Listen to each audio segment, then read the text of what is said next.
Assalamualaikum warahmatullahi wabarakatuh. Waalaikumsalam warahmatullahi wabarakatuh. Saya Andika Eko Prasetyo dari semester 3A. Di sini akan mewawancarai salah satu tenaga laboratorium di salah satu rumah sakit di Pemalang dengan Perkenalkan, nama saya Anemi Hayati, petugas laboratorium dari salah satu rumah sakit di Pemalang. Oke Mbak, yang pertama akan bertanya mengenai pengambilan sampel. Eh, di rumah sakit itu pengambilan sampel dilakukan perawat atau analis? Kalau di rumah sakit yang saya kerja itu masih analisnya, karena di rumah sakit saya itu masih, kalau misal mau diambil darahnya dari petugas perawatnya itu biasanya ada kayak SPO kayak gitu. Terus nanti turun ke laborat, nanti baru kita melaksanakan kalau perawat yang ngambil. Tapi masih selama ini sih kalau yang ngambil darah dari semisal ada pasien datang dari ke IGD langsung itu petugas perawatnya yang ngambil. Berarti analisnya cuma ke situ, tinggal ngambil sampelnya. Berarti untuk rawat pasien biasa yang ambil analis. Kalau rawat jalan analisnya. Tapi kalau semisal langsung ke IGD berarti perawat. Perawatnya.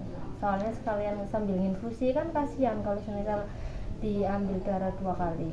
Pertama perawat yang infus, kedua laboratnya ambil darahnya kan kasihan. Nanti kan biasanya kan ada yang komplain kayak gitu. Sekarang mah pasien pinter-pinter.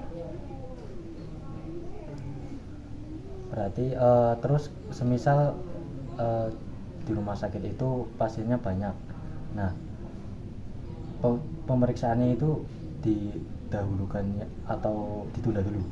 Kalau semisalkan tergantung dari petugasnya sih. Kalau semisal petugasnya banyak sih, kalau semisal petugasnya di ruangan ada 2 orang, ya nanti yang di IGD telepon dulu. Misal petugas laboratnya di IGD 1, nanti telepon ke laboratnya, diminta tolong ambilin sampel ke sini. Jadi nggak nunda-nunda ada darah nunda itu. Kalau misal dokternya minta cepat itu biasanya untuk pemeriksaan cito, kayak mau operasi kayak gitu. The first one asks about sampling. In hospitals, is sampling done by nurse or analyst? And Mbak Ani answered that in the hospital where she currently works, samples are taken by analysts. But if there is a nurse who takes them, it is usually when the patient is in the ER or IGD. However, it depends on the SOP from the relevant hospital from sampling by nurse or analyst. Second, if there are a lot of patients, are the examination postponed so they can be done at the same time, or are the given priority first?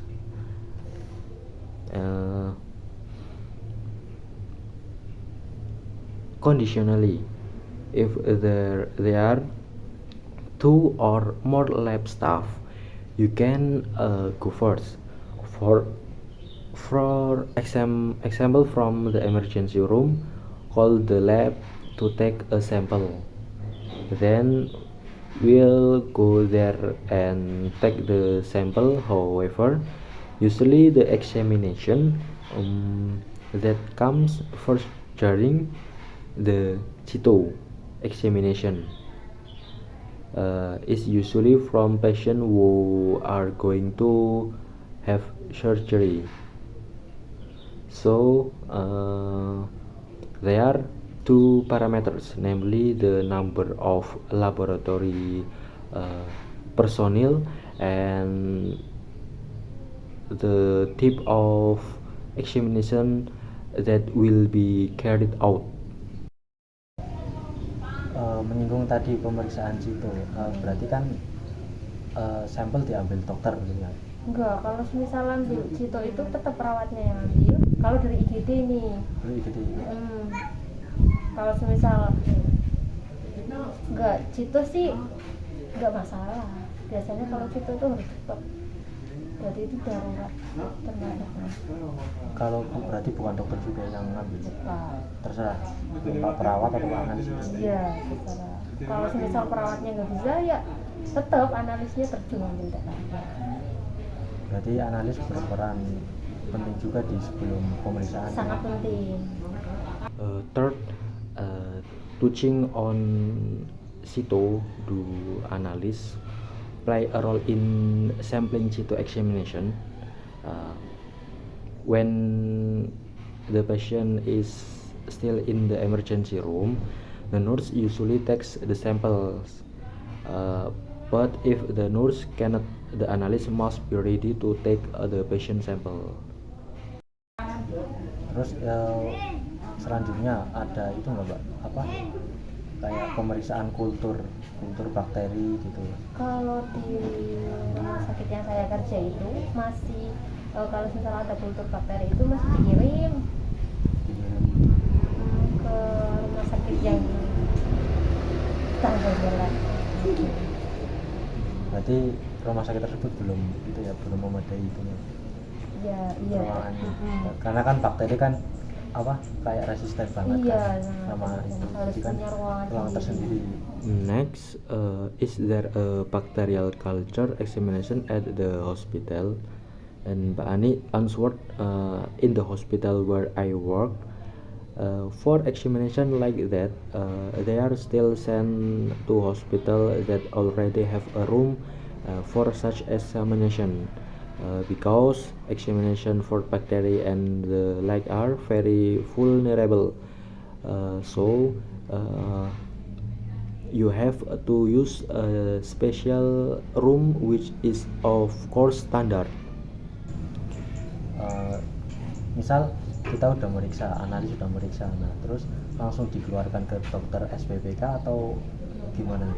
Kalau ke apa namanya tadi? Hasil berarti langsung diserahkan ke dokter yang pertama menangani atau ke SPPK dulu? Kalau semisal cito itu langsung ke dokter yang menangani, ke IGD. Soalnya biasanya aku di rumah sakit yang saya kerja itu di follow dulu biar dokternya tahu hasilnya. Tapi kalau semisal apa namanya ke dokter SPPK sih, soalnya dokter SPPK-nya itu nggak standby. Dokter SPPK-nya itu biasanya ke rumah sakit itu habis zuhur.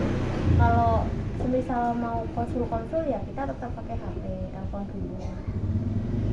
Itu nggak stay langsung di itu? Enggak, soalnya kalau semisal nilai kritis apa tinggi tetap kita ngabarin SPPK dulu. Iya. Then, if the result of the examination come out, are the results handed over to the doctor who first treated the patient, or the doctor SPPK first? At the hospitals I work, the results go directly to the doctor who treats the patient. Because the SPPK doctor is not always in the hospital. Sometimes there is a need to go out, but if the results of the examination are critical or high, we still consult with the SPPK doctor first. Udah cukup sekian pertanyaan yang saya sampaikan ke Mbak Ani. Terima kasih Mbak Ani atas waktunya. Mohon maaf apabila ada kesalahan kata. Assalamualaikum warahmatullahi wabarakatuh. Waalaikumsalam.